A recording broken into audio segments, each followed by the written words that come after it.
Warahmatullahi wabarakatuh. Alhamdulillahi rabbil alamin. Allahumma salli wa sallim wa barik ala nabiyyina Muhammadin. Syukur alhamdulillah atas segala nikmat yang diberikan Allah. Salawat serta salam senantiasa tercurahkan kepada Rasulullah Muhammad sallallahu alaihi wasallam. Bapak Ibu, kita melanjutkan pelajaran kita di dalam kitab Al-Adabul Mufrad, masih di hadis yang pertama. Bismillah. An Abi Amr Syaibani qal haddatsana sahibu hadhihi ad-dar wa awma'a bi yadihi ila dari Abdullah qala sa'altu Nabiyya sallallahu alaihi wasallam ayyul amali ahabbu ila Allah azza wa jalla qala as-salatu ala waqtiha qultu thumma ayyun qala thumma birrul walidain qultu thumma ayyun qala thumma al-jihadu fi sabilillah qala haddatsani bihinna walau istajabtuhu lazadani. Hadis awal mengajarkan kepada kita tentang pentingnya salat.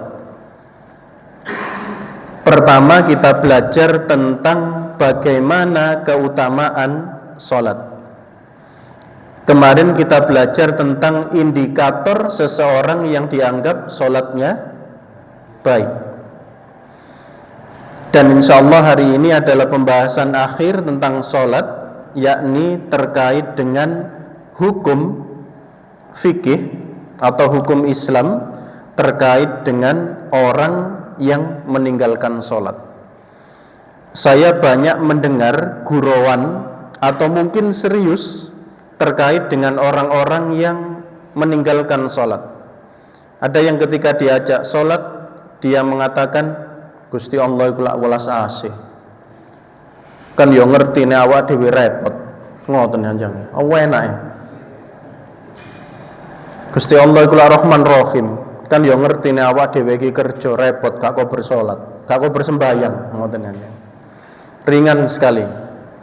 Ada juga yang ketika diajak sholat ogah-ogahan sampai kemudian waktu sholat berakhir, akhirnya tidak sholat. Ada juga yang merasa bahwa kalimatnya begini,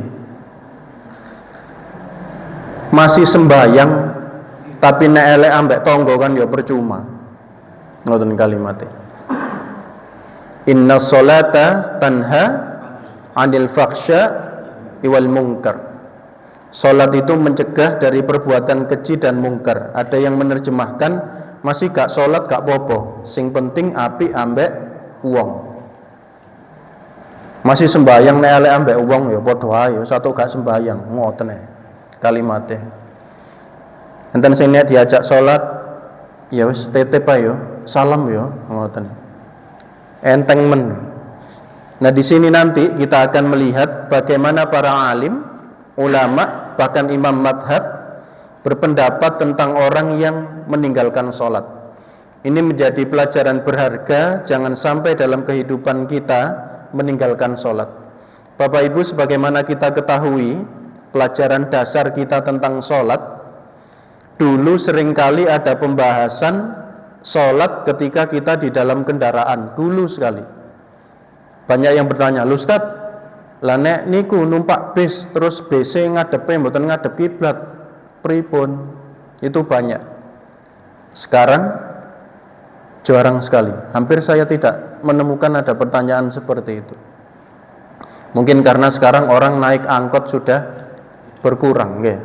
Punya motor pribadi, punya mobil pribadi, sehingga bisa mengatur waktu-waktunya dalam safar untuk melaksanakan sholat ketika kesulitan dijamak.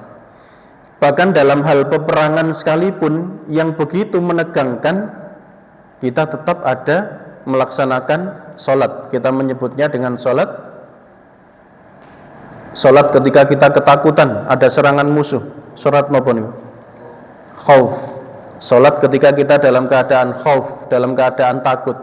Itu pun tetap tidak ada keringanan untuk boleh meninggalkan sholat, tetap harus sholat. Nah kita ini ketika repot, serepot apa itu pertanyaan. Sampai kemudian mudah sekali bagi kita meninggalkan sholat. Ketika ada yang bertanya, ya Rasulullah, ayyul amali ahabbu ilallahi azza wa jal. Ya Rasulullah, amal utama apakah yang menjadikan seorang hamba paling dicintai oleh Allah azza wa jal? Qala, Rasulullah menjawab, as-salatu ala waktiha, yakni sholat pada waktunya. Ini adalah bahasan awal kita, dan insya Allah hari ini bab tentang sholat menjadi yang akhir. Selanjutnya nanti di pertemuan berikutnya yang kita bahas adalah birrul walidain. Saya akan ambilkan dari Fikih Sunnah Syekh Sayyid Sabiq. Ini sudah diterjemah dalam bahasa Indonesia, ada 5 jilid. Kitab aslinya insya Allah ada 3 jilid. Dan bab yang kita pelajari malam hari ini ada di bab yang pertama di dalam Fikih Sunnah Syekh Sayyid Sabiq. Kenapa saya ambilkan dari Syekh Sayyid Sabiq? Yang pertama, kitabnya yang lengkap itu yang saya punya, yang lainnya belum jangkep. Nah, jenengan menawi nggak ada yang lebih lengkap, misalkan Fikih Sunnah siapa, bisa nanti dicek seperti apa perbandingan pembahasannya. Namun sekali lagi, di dalam bahasan ini nanti kita juga akan menemukan bagaimana pendapat ulama terkait dengan orang yang meninggalkan sholat dengan berbagai kondisi. Di Indonesia Bapak Ibu, ya kita sebut tidak ada aturan baik itu had, hudud atau takzir terkait dengan sholat. Kalau zakat ada aturannya di pemerintahan, bahkan ada lembaga amil zakat, ya, ada Nas, badan amil zakat itu ada. Lazismu ada. Apakah lazismu juga mengurusi terkait dengan sholat? Ingin pembuatan? Pembuatan enten. Ingin lazismu ke notali, sampean gak sholat denda sampean ya.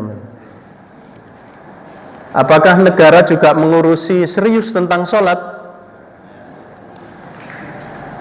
Wonten. Dicatat amen gak sholat kena pajak sakmene, gak sholat pisan pajaknya sakmene. Padahal sebagaimana kita ketahui, rukun Islam itu bunyal Islam alal khamsin. Kita menyebutnya rukun Islam ada 5. Yang pertama, kenapa rukun Islam yang pertama? Syahadat.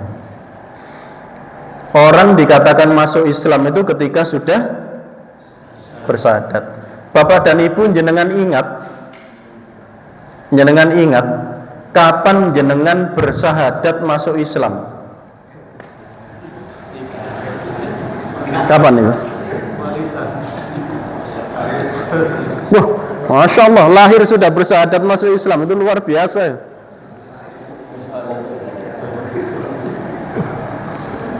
Kita lahir itu langsung nangis apa langsung syahadat? Kalau kita lahir procot langsung asyhadu an la ilaha illallah. Masya Allah itu. Saya dulu ditanya oleh guru saya di pesantren di Al-Fatah, yang bertanya adalah, kurang naik. Atau bisa dilepas nih? Oh, kalau pegangin. Ini kurang naik. Oh, Ustadz Fathur Rahman waktu saya di Al-Fatah itu tanya terkait dengan hal itu, kapan bersyahadat masuk Islam? Kalau kita belajar syahadat mungkin sejak kecil, tapi syahadat yang kita ini sadar dengan makna syahadat kita dan kita mengakui kita ini masuk Islam dengan eling mboten kapan? Atau jangan-jangan belum pernah? Kapan syahadat? Ya tepak cilik diuruki sembayang niku. Iku syahadat latihan apa syahadat masuk Islam? Kalau kita mengatakan, lo kan sejak kita kecil sudah mengatakan qalu bala syahidna. Kemudian ketika kita lahir ternyata dewe-dewe enten sing agamane Kristen, enten sing Protestan, enten Hindu, enten Buddha, enten keyakinan, ada yang Muslim. Maka kita juga bertanya-tanya, kapan kita mengucapkan secara sadar bahwa kita bersahadat, memaknai syahadat kita dengan segala konsekuensinya bahwa saya ini orang Islam. Nah niku alhamdulillah lu angsal warisan niku. Tapi nek warisan utang niki sing berat nih. Warisan nopo? Omah, wo repot. Warisan nopo? Utangi bapak lu akeh, sampai anak cah aku repot. Niku menungso niku.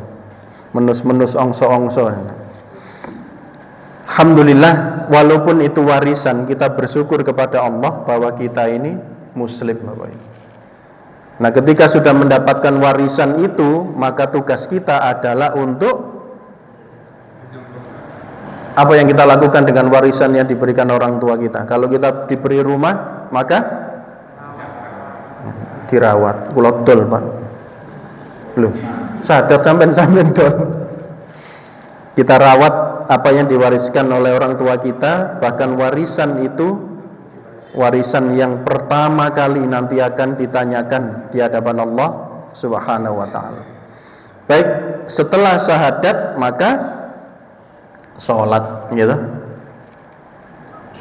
Syahadat kemudian sholat.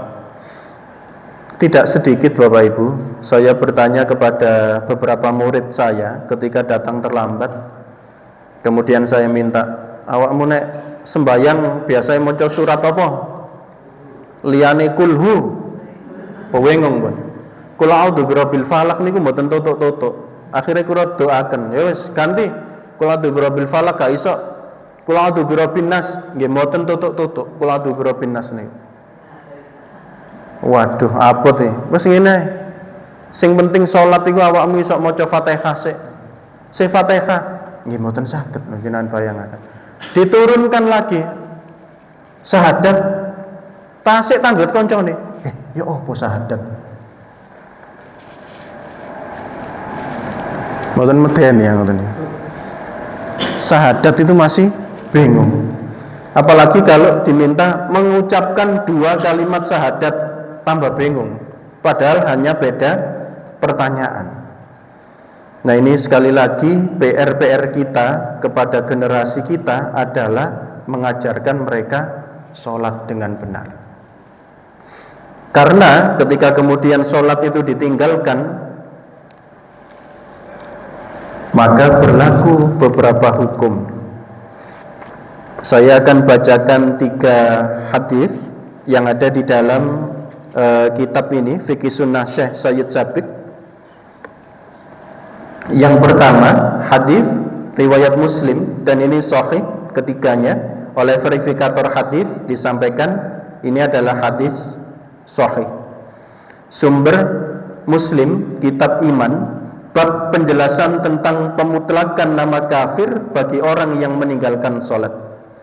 An Abi Sufyan qala sami'tu Jabiran yaqulu sami'tu Nabiyya sallallahu alaihi wasallam yaqul inna bainar rajuli wa baina syirki wal kufri tarkas salati. Dari Abu Sufyan dia berkata, saya mendengar Jabir berkata, saya mendengar Nabi sallallahu alaihi wasallam bersabda, sungguh yang memisahkan antara seorang laki-laki dengan kesyirikan dan dengan kekufuran adalah meninggalkan sholat. Ini hadis yang pertama. Sungguh yang memisahkan antara seorang laki-laki dengan kesyirikan dan kekufuran adalah meninggalkan sholat. Ini yang pertama. Yang kedua, hadis riwayat Ahmad, kitab Sisa Musnad Sahabat Ansor, bab hadis Buraidah Al-Aslami radhiyallahu anhu.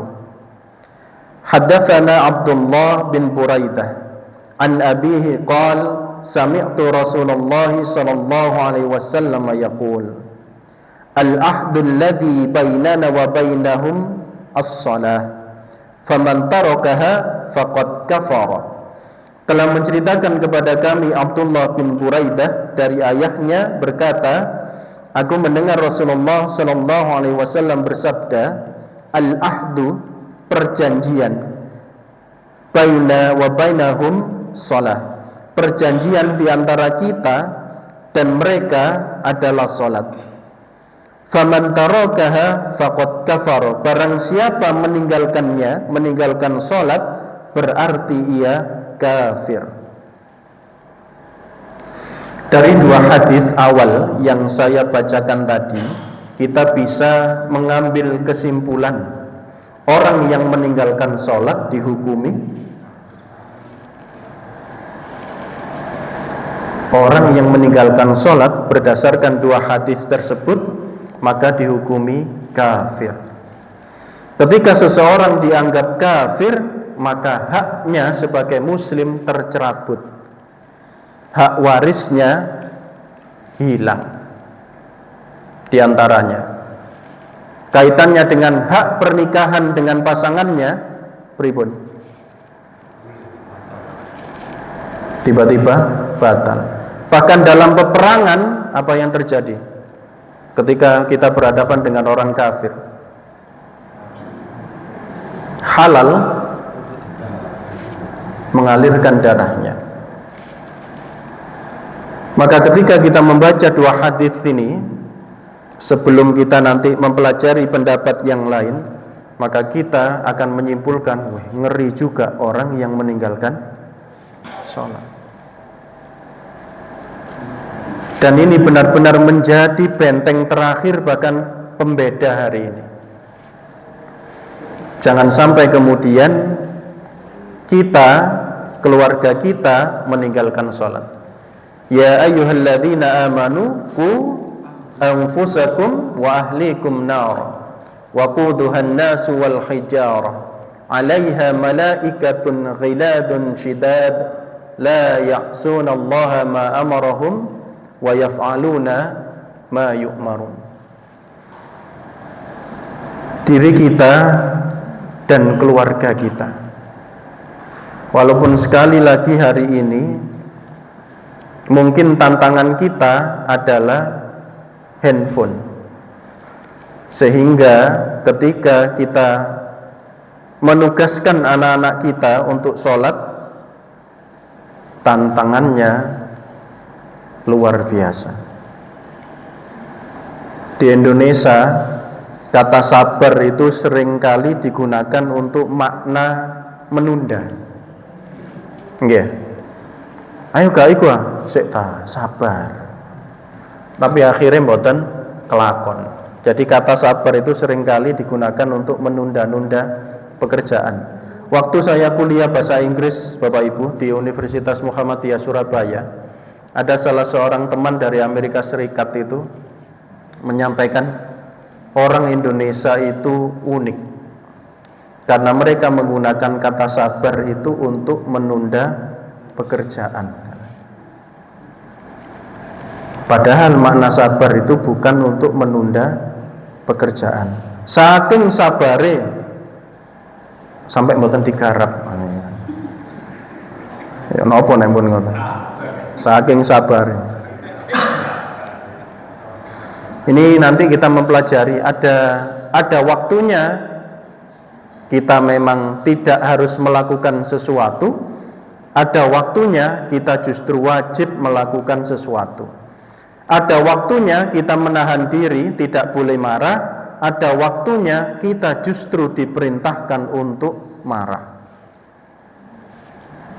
Nah, ini nanti di bab-bab berikutnya kita akan mempelajarinya. Kapan kita wajib marah? Saya lanjutkan. Nah, ini kadang jadi gurauan juga, tapi ternyata ada. Ada guyonan begini Bapak Ibu. Wah wis gak apa-apa gak sembahyang, enak sih mlebu neraka gombor artis. Ngoten kalimatnya nggih. Ketemu artis A, artis B. Ternyata benar itu Bapak Ibu. Ada hadisnya. Jadi kalau ada orang berkata begitu, iya benar ya sampean ya. Karena dalilnya ada dan sahih begitu. Bismillah. An Abdullah bin Amrin an Nabi sallallahu alaihi wasallam annahu dzakara salata yauman faqala man hafadha 'alaiha kanat lahu nuran wa burhanan wa najatan yaumal qiyamah wa man lam yuhafid 'alaiha lam yakun lahu nurun wala burhanun wala najatun wa kana yaumal qiyamati ma'a Qarun wa Fir'aun wa Haman wa Ubay bin Khalaf. Ketemu artis mereka. Wis cak nanti sampean kiamat meneh. Aku ketemu Qarun, ketemu Fir'aun, ketemu Haman, bahkan ketemu Ubay bin Khalaf. Kira-kira niku kober nyopo? Dikira ten mriko niku saged suwante kaya nen kafe ngobrol. Ya apa cak amben aku gak sembahyang biyen padha, aku tambah kelem nang laut. Ketemu Firaun ya. Kinten-kinten kober. Jadi di sini disampaikan dari Abdullah bin Amr dari Nabi sallallahu alaihi wasallam bahwasannya suatu hari beliau pernah menyebutkan mengenai salat seraya berkata, barang siapa yang menjaganya ia akan mempunyai cahaya, bukti dan keselamatan kelak di hari kiamat.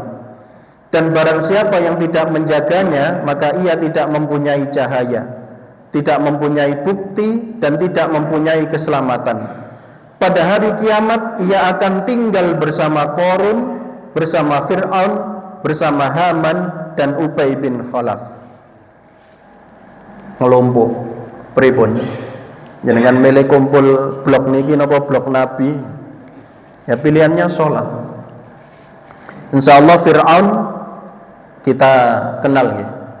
Idhab ila Fir'auna innahu tagha. Tapi kalau Qarun itu sebutannya bagha. Ya.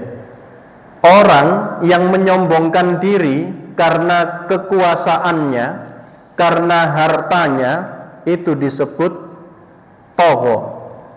Orang yang menyombongkan diri karena hartanya disebut bagha. Karena merasa pinter sehingga hartanya banyak itu bagha. Sementara Fir'aun tagha. Qarun itu saking sugene, begitu kayanya sampai kuncinya kemana-mana dienteng-enteng. Gitu? Yang ngangkat bukan orang sembarangan, orang yang biasanya fitness, Pak. Kau wetot-getot ngoten, yang ngangkat kuncinya niku kuncine mawon. Lah berangkase sak pinten. Kita ini punya ATM tipis, isine gak sepiro, pine mawon disenggakno. Nggih, enten jenengan, nggih lho, ATM ku. Pine delon jerone kosong. Isinya sedikit aja loh, kita hati-hati. Isinya banyak, wah tambah. Ada orang berkata, enak bae ya duit 1 miliar. Punya uang 1 miliar beneran, bingung tambahan. Tekek nang omah wedi ilang, tekek nang bank rekeningnya disedot uang. Sementara Qarun itu sampai seperti itu dengan gayanya ketika berjalan, kuncinya dibawa dengan pasukannya, dengan dayang-dayangnya, sampai orang yang tidak paham mengatakan, "Danio, aku koyok Qarun." Yeah. Tapi ketika tahu bagaimana kemudian Qarun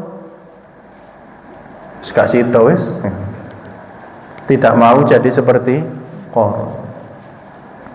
Nah, kita juga mengenal panglimanya Haman. Kita mengenal Ubay bin Khalaf, semrat ya. Ubay bin Khalaf itu setiap melakukan apapun tujuannya satu, membunuh Rasulullah Sallallahu Alaihi Wasallam. Sampai beliaunya ini, sampai dia ini, Ubay bin Khalaf ini, ketika merawat kudanya itu punya cita-cita. Kuda ini saya rawat, saya punya tujuan suatu hari saya ingin membunuh Muhammad dari atas kuda. Cita-citanya ingin membunuh Rasulullah dari atas kuda. Jenengan kepingin cangkruk bareng kali Ubay bin Khalaf. Tetapi ketika ada orang mengatakan enak gombol artis, mboten sempat. Nah, ini diantaranya saya ambilkan dari satu surat Abasa Insyaallah banyak yang hafal. Yauma yafirul mar'u min akhihi wa ummihi wa abihi wa sahibatihi wa bani. Likulli imri'in minhum yauma idzin sya'nu yughni. Pada hari ketika seorang lari dari saudaranya. Tuh, dengan saudara kandungnya niku lho mboten kober nulung. Bahkan cinta yang paling kuat di dunia seseorang dari ibunya dan dari bapaknya. Padahal bagaimana ikatan ibu dan anak itu begitu kuat, nanti dijelaskan di dalam dalam kitab Al-Adabul Mufrad. Anak dengan bapaknya memiliki ikatan kasih sayang yang kuat, tapi di hari itu mikir dirinya sendiri-sendiri. Nopo malih ketemu Fir'aun, mboten sempat nyopo. Lho kaya Fir'aun rek selfie dhisik, mboten sempat pun. Ngoten seweneng wae nak kumpul artis ayu-ayu ganteng-ganteng kurang ngrasakno mangkane gaya. Bahkan wasahibatihi wa bani, jenengan bayangaken. Sahabat terdekat kita yaitu pasangan kita, istri kita yang bertahun-tahun dalam kehidupan kita, ikatan kita begitu kuat merawat kita, jasa pasangan kita sangat besar ke kita. Tidak bisa. Semua sedang menyelamatkan dirinya masing-masing. Likulli imri'in minhum yauma idzin sya'nu yughni. Setiap orang pada hari itu mempunyai urusan yang menyibukkan. Jenengan nate ruwepoten kantor terus ditelepon anak. Bi, mboten mantuk ah. Ya napa jenengan? Atau telepon istri, bi mulai jam piro bi, lapus ya. Niku tasik ten donya. Kiamat benjing di akhirat kelak. Mboten kober. Masih jenengan ketemu artis sing paling ngewayu, bapak-bapak atau ibu-ibu ketemu artis sing paling ganteng, mboten kober. Repot dewi-dewi. Di dalam tafsir Ibnu Katsir disampaikan begini, yakni seseorang lari dari kerabat terdekatnya karena takut dituntut atas hak-hak yang dahulu pernah ia langgar, atau takut dimintai bantuan padahal dia tidak mampu untuk menolong saudaranya. Ia lari dari keduanya karena khawatir akan dituntut atau disalahkan, atau karena tahu bahwa hari itu tidak ada yang bisa menolongnya kecuali Allah. Teman-teman akrab pada hari itu akan menjadi musuh bagi sebagian yang lain, kecuali teman yang sama-sama bertakwa. Setiap orang tenggelam dalam urusannya sendiri. Ada yang tenggelam dalam cahaya amal baiknya, ada yang tenggelam dalam keringat dan ketakutan, ada pula yang tersungkur ke dalam neraka. Na'udzubillah. Kita tidak berharap hal demikian terjadi kepada diri kita maupun kepada keluarga kita. Oleh karena itu sekali lagi mari kita jaga baik-baik sholat kita. Deringatannya. Baik, saya akan membacakan beberapa pendapat ulama terkait dengan hal tersebut. Penjelasan bahwa orang yang meninggalkan sholat akan dikelompokkan bersama petinggi-petinggi orang kafir menunjukkan bahwa ia kafir juga. Ibnu Qayyim berkata, ada banyak alasan mengapa orang meninggalkan sholat, karena sibuk dengan hartanya, kerajaannya, kekuasaannya, atau karena bisnisnya. Orang yang meninggalkan sholat karena sibuk dengan hartanya akan dikelompokkan bersama Qarun. Orang yang meninggalkan sholat karena sibuk dengan kerajaannya akan dikelompokkan bersama Fir'aun. Orang yang meninggalkan sholat karena dia sibuk dengan kekuasaan dan instansinya akan dikelompokkan bersama Haman. Dan orang yang meninggalkan sholat karena sibuk dengan bisnisnya akan dikelompokkan bersama Ubay bin Khalaf. Abdullah bin Sakik al-Uqaili berkata, para sahabat Rasulullah SAW tidak pernah mengatakan sesuatu yang bisa membuat orang menjadi kafir kecuali jika ia meninggalkan sholat. Ishaq mengatakan Rasulullah pernah bersabda bahwa orang yang meninggalkan sholat adalah kafir. Ibnu Hazm berkata, Abu Hurairah dan para sahabat lainnya bercerita bahwa orang yang meninggalkan satu sholat secara sengaja hingga waktunya tiada, maka orang itu kafir dan murtad. Ini sekali lagi bagaimana diingatkan kepada kita. Adapun hadis yang memerintahkan agar mereka orang-orang yang meninggalkan sholat dibunuh adalah sebagai berikut. Bahkan ada beberapa hadis yang di sini menyampaikan halalnya darah orang yang sengaja meninggalkan sholat. Ada beberapa hadis yang oleh verifikator hadis disampaikan dhaif, namun ada hadis lain yang sahih. Di antaranya, aku diperintah untuk memerangi manusia hingga mereka bersaksi bahwa tiada Tuhan selain Allah dan Muhammad adalah utusannya, melaksanakan sholat dan membayar zakat. Jika mereka telah melaksanakan hal-hal tersebut, maka darah dan harta mereka menjadi aman dan terjaga, kecuali dengan alasan yang benar menurut Islam dan perhitungan mereka dikembalikan kepada Allah. Hal ini ada yang berpendapat jika mereka melaksanakan sholat maka darah dan harta mereka menjadi aman. Namun ketika tidak melaksanakan sholat maka darah dan harta mereka menjadi tidak aman. Jadi kita menemukan ada ulama yang berpendapat halalnya membunuh orang yang dengan sengaja menyangkal tidak melaksanakan sholat. Nah, di dalam sini kita akan melihat beberapa pendapat ulama terkait dengan hal tersebut. Tadi yang pertama menghukuminya kafir, yang kedua menghukuminya kafir sampai kemudian halal ditumpahkan darahnya. Pendapat beberapa ulama tentang orang-orang yang meninggalkan sholat.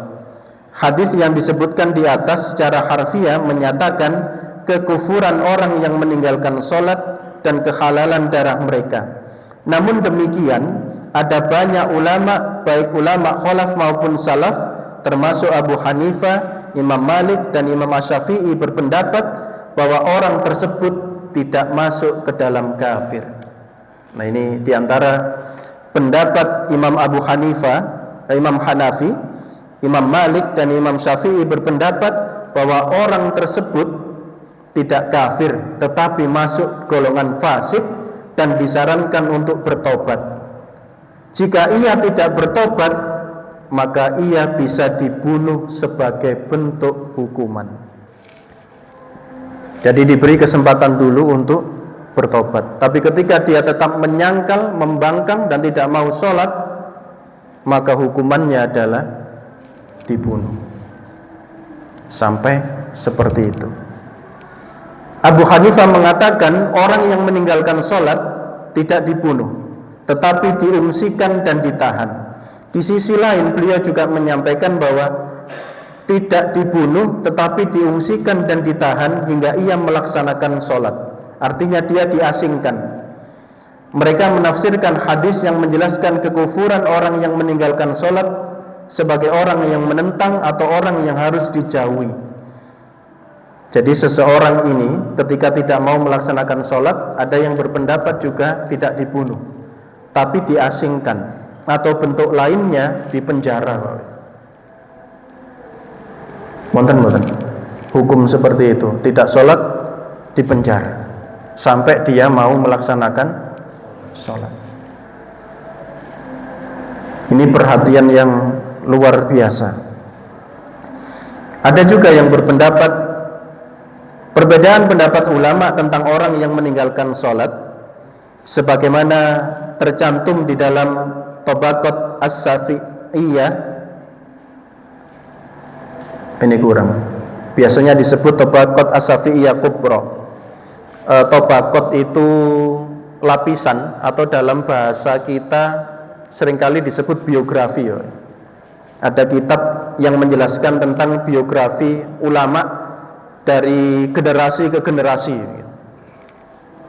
Jadi di dalam biografi Imam Syafi'i itu di sini dituliskan Subki menjelaskan bahwa Syafi'i maksudnya adalah Imam Tajuddin As-Subki. Rasulullah itu wafat tahun berapa Hijriah Bapak Ibu?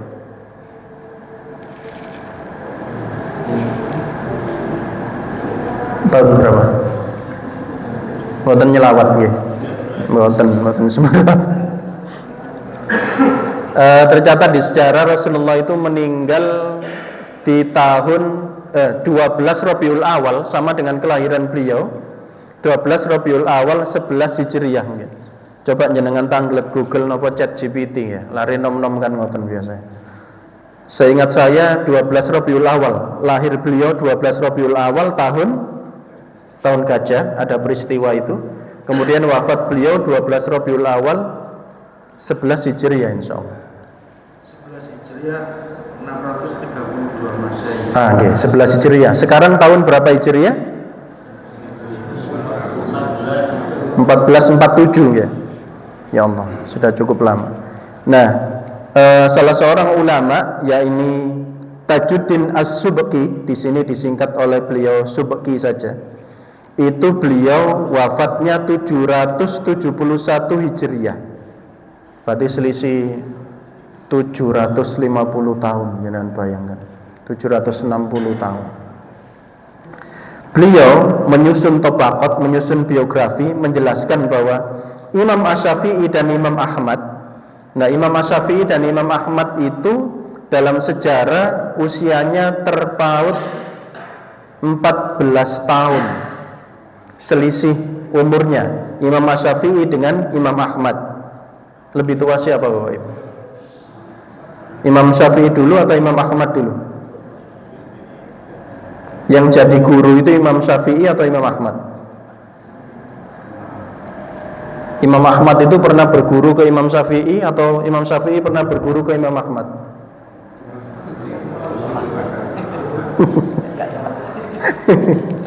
Okay. Imam Syafi'i itu lahirnya 150 Hijriah. Imam Ahmad lahirnya 154 Hijriah. Nggih, adzan riya.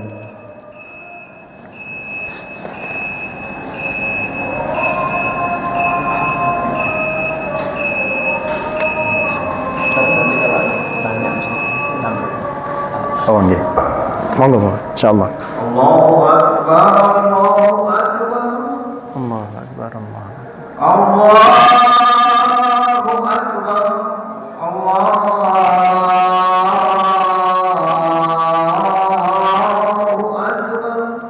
Allahu Akbar, Allah. Asyhadu an la ilaha illallah. Bismillah. Asyhadu an la ilaha illallah.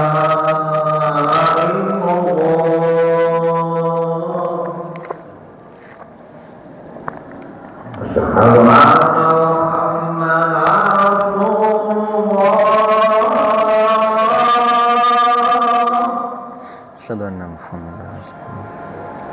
Asyhadu anna Muhammadan Allahu Akbar.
Astagfirullah. Baik, sedikit saya lanjutkan. Bapak Ibu, kita pernah belajar tentang adab ketika berbeda ya. Dan ini dicontohkan oleh Imam Asy-Syafi'i dan Imam Ahmad.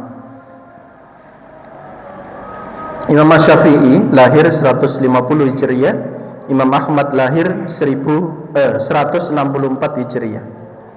Di dalam Tabaqat Tajuddin Az-Zubki, beliau mencatat bahwa Imam Syafi'i dan Imam Ahmad radhiyallahu anhuma pernah berdiskusi dan berdebat panjang tentang orang yang meninggalkan sholat.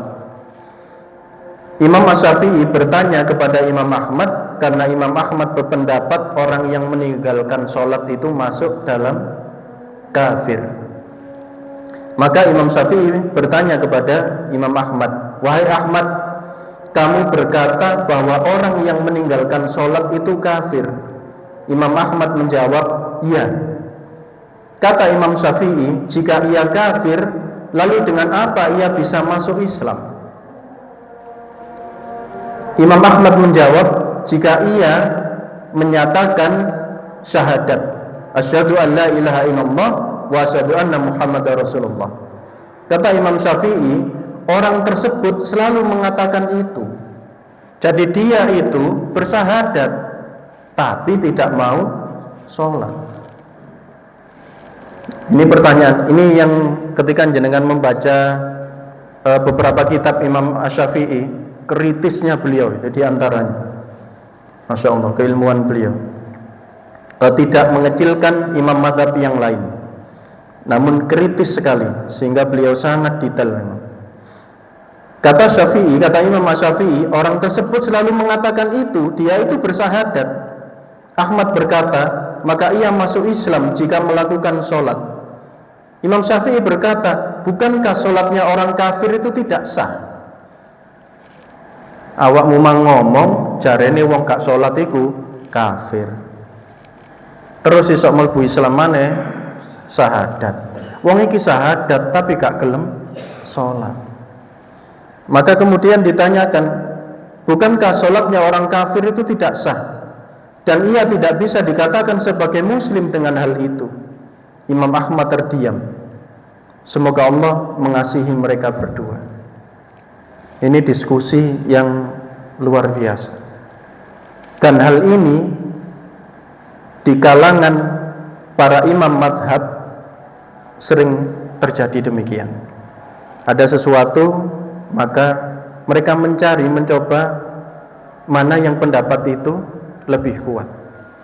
Guru saya dulu ketika mengajarkan perbandingan madhab, beliau tidak pernah menyebutkan, memberi soal itu tidak pernah menyebutkan ini pendapat Imam Syafi'i, ini pendapat Imam Ahmad, ini pendapat Imam Abu Hanifah, tidak pernah menyampaikan demikian. Kenapa? Karena bisa kita temukan kalau kita ini ternyata Syafi'i minded. Ketika yang berfatwa itu Imam Syafi'i, maka kemudian kita tiba-tiba muncul bahwa sing paling benar ya Imam Syafi'i. Maka beliau menyampaikan pendapat A, B, C, D, diminta untuk meneliti.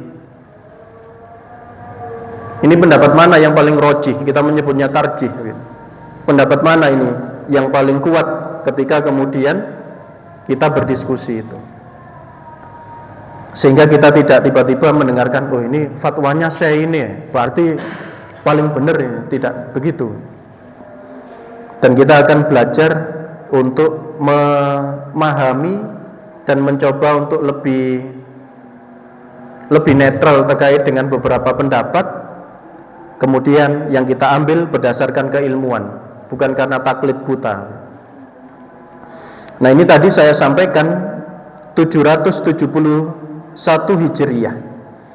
Kemudian ada seorang yang mulai meneliti kembali, Imam Asy-Syaukani, terkait orang yang meninggalkan sholat. Dan ini tercatat beliau lahir itu 1173. Dari 771 ke 1100, kita bayangkan jaraknya begitu jauh.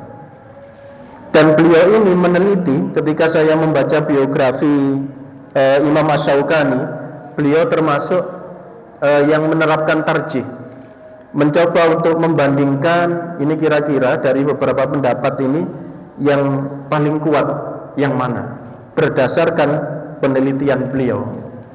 Kemudian beliau menyampaikan, Asy-Syaukani mengatakan yang benar orang yang meninggalkan sholat adalah kafir dan halal dibunuh.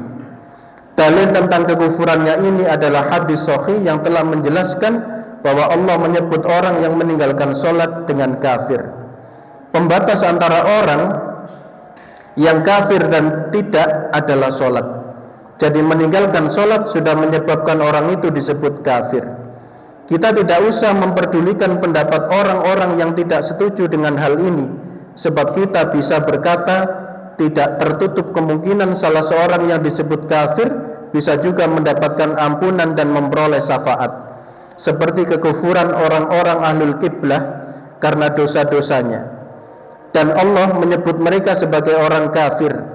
Kita tidak perlu terjebak dengan penafsiran-penafsiran sempit yang dilakukan oleh banyak orang. Ini pendapat Imam Asy-Syaukani. Sebagaimana tadi Imam Syafi'i ternyata memiliki pendapat yang berbeda dengan Imam Ahmad, Imam Asy-Syaukani juga memiliki pendapat yang berbeda. Pada dasarnya Bapak Ibu, tidak ada yang ringan bagi kita ketika meninggalkan sholat. Ini titik tekannya. Jadi tidak ada yang ringan bagi kita ketika meninggalkan sholat. Ini kehati-hatian yang harus kita jaga bersama, baik diri kita atau keluarga kita. Walaupun mungkin di negara kita tidak menemukan otoritas atau ulil amri, otoritas itu memiliki aturan yang tidak sholat dihukum. Itu tidak ada. Insyaallah ini yang bisa saya sampaikan terkait dengan hukum orang yang meninggalkan sholat. Tadi ada yang ingin menyampaikan pertanyaan, monggo. Nggih. Di dalam fikihnya Syekh Sabit tadi, intinya kayaknya kontrol terhadap ibadah, terutama sholat itu harus ada, sehingga yang dihukumi kafir itu bisa mungkin disuruh taubat atau halal caranya. Satu, kalau tidak ada kontrol itu siapa yang melakukan, nggak ada. Yang kedua,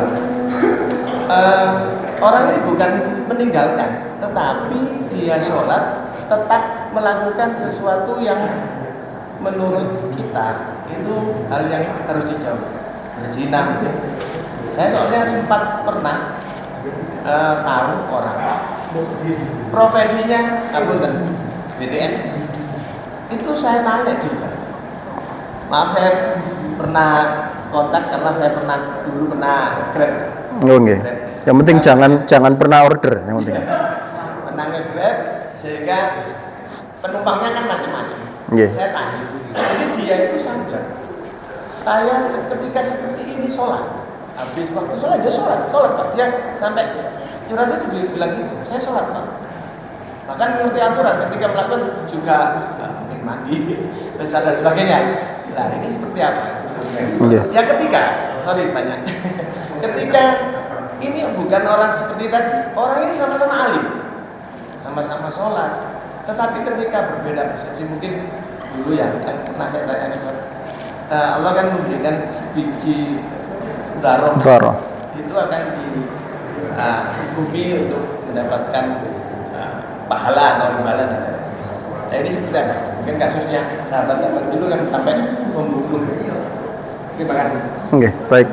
Yang pertama, di dalam fikih sunnah Said Sabiq tadi fokusnya adalah orang yang meninggalkan sholat. Walaupun kita melihat ada beberapa pendapat ulama terkait dengan bentuk atau jenis hukumannya, namun titik tekannya adalah tidak ada yang ringan dalam hal kita meninggalkan sholat.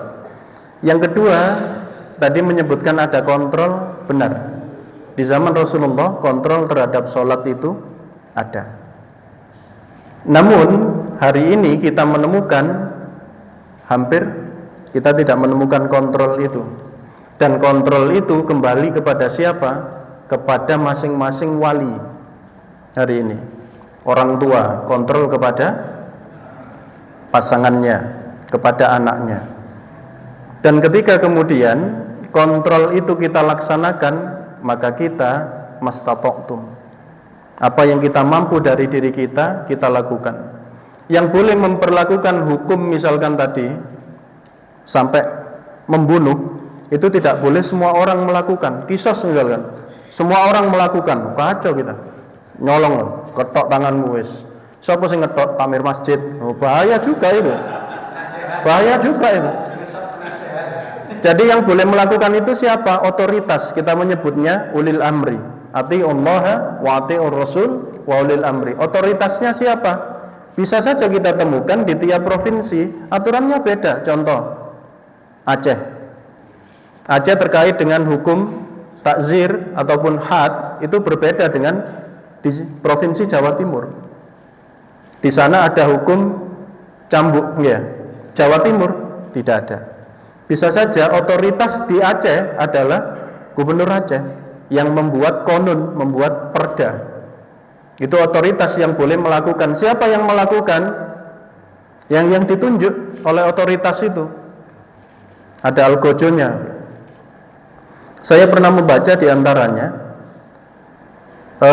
dulu, tapi hari ini saya dengar ada perubahan juga aturan di Saudi. Mungkin ada yang lebih mafhum. Dulu ketika hukum kisos itu ada satu bani yang sejak zaman Rasulullah memang algojo, Pak. Kita misalkan mengatakan, wah kisos saja, tatak dah kita ketika misalkan otoritas menuliskan surat tugas Fulan bin Fulan sebagai orang yang bertugas memenggal kepala. Setelah melakukan itu, saged tilem panjenengan. Oleh karena itu di Saudi sekalipun ada satu bani, ada satu keluarga yang ditunjuk khusus memang dari turun temurun melakukan demikian. Ada yang ketika memenggal kepala tidak pas itu tidak sampai gelundung Pak kepalanya, masih tergantung gini masih ada. Itu ketika tidak pas. Nggih sami kali wong mbeleh sapi niku nek mboten pas kan nggih. Mboten nepaki. Nah, itu manusia, Pak. Dan tidak boleh dengan siksaan juga. Sekali tebas harus sudah. Dan itu yang paling tidak menyakitkan dibandingkan setrum, dibandingkan suntik mati. Begitu, penggal kepala. Dan kita di Indonesia belum terlatih, Pak, untuk hal demikian. Oleh karena itu tidak boleh sembarangan. Kontrol harus kita lakukan. Bahkan kalau memungkinkan buat program, itu yang kita lakukan. Buat program untuk ngontrol sholat. Ada yang melakukan mutaba'ah yaumiyah misalkan. Membuat harian sholatnya bagaimana, ngajinya bagaimana, dan sebagainya. Itu bisa dilakukan. Untuk saling mengingatkan satu sama lain. Rasulullah pernah bertanya tentang itu. Tidak ada salahnya kita bertemu teman kita, bagaimana sholatnya. Wong kita tanya, ya apa kreditane wani, maksud takon ya apa sholatnya gak wani kan begitu. Kemudian yang kedua tadi terkait orang yang sudah sholat tapi tidak bisa menghilangkan faksya dan mungkar. Sholatnya tetap terhitung dapat kebaikan, maksiatnya tetap terhitung dapat dosa. Ada orang puasa Pak, tidak mau sholat.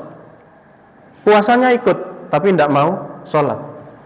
Puasanya dia tetap terhitung melakukan kebaikan.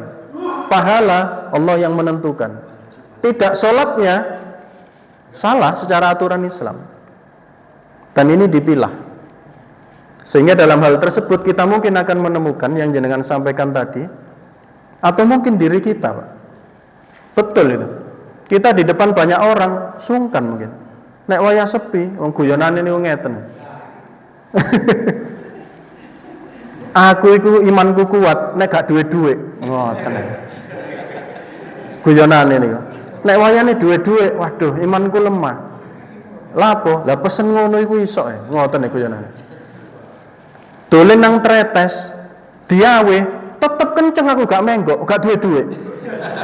Duwe-duwe, imanku lemah, menggok lho. Ngoten guyonan. Tapi bagi mukmin itu ndak begitu, Pak. Nah, itu bedanya. Sehingga kita berupaya itu tadi saling mengingatkan, watawasau bil haq watawasau bis sabr. Sehingga sekali lagi terkait dengan hal tersebut, saya menyampaikan Imam Syafi'i itu begitu detail. Dulu waktu kita kecil seringkali terkait dengan anjing yang kita digigit anjing atau kita dijilat anjing, itu kan sampai kita bersihkan sebanyak 7 kali, salah satunya dicampur dengan debu. Tapi ketika kemudian hari ini kita semakin belajar berkembang, ternyata tidak seperti itu. Bahkan Imam Syafi'i itu terkait kehati-hatiannya, walaupun bukan liur anjingnya yang terkena, maka memegang anjing pun itu beliau sangat berhati-hati. Karena hati-hatinya beliau begini, kita tidak tahu anjing itu pernah menjilat bagian tubuh yang mana. Nah, itu kehati-hatiannya itu diantaranya. Banyak hal yang ketika kita membaca kitab-kitab beliau, Masya Allah, detail sekali. Yang ketiga tadi, sama-sama sholat, alim sama-sama alim sama-sama sholat. Sahabat lah, zaman sahabat. Oh, zaman sahabat. Oh, oke. Baik.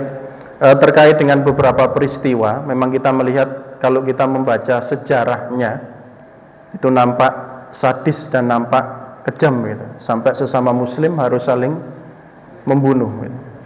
Nanti akan saya jelaskan di kesempatan lain terkait dengan hal tersebut karena akan panjang dan banyak pendapat, termasuk diantaranya ada yang menyampaikan tidak benar sejarahnya demikian. Ada yang begitu juga. Nanti akan saya susunkan dulu terkait dengan hal tersebut. Misal begini, yang sana ketika menyerang kita, Allahu Akbar, kita menyerang mereka, Allahu Akbar. Hukumnya bagaimana ya? Tentara kita dikirim perang, yang dilawan itu dulu waktu di Aceh adalah Gerakan Aceh Merdeka. Muslimin juga. TNI kita nembak, bismillah. Orang GAM nembak, bismillah. Syahadatnya sama. Hukumnya bagaimana dalam fikih? Nah, itu pembahasannya panjang. Insyaallah saya bahas di kesempatan lain ya, terkait dengan hal tersebut. Baik, mari kita tutup dengan istighfar dan doa kafaratul majelis. Subhanallah wa bihamdihi asyhadu an la ilaha illallah. Ihdinas siratal mustaqim. Wassalamualaikum warahmatullahi wabarakatuh.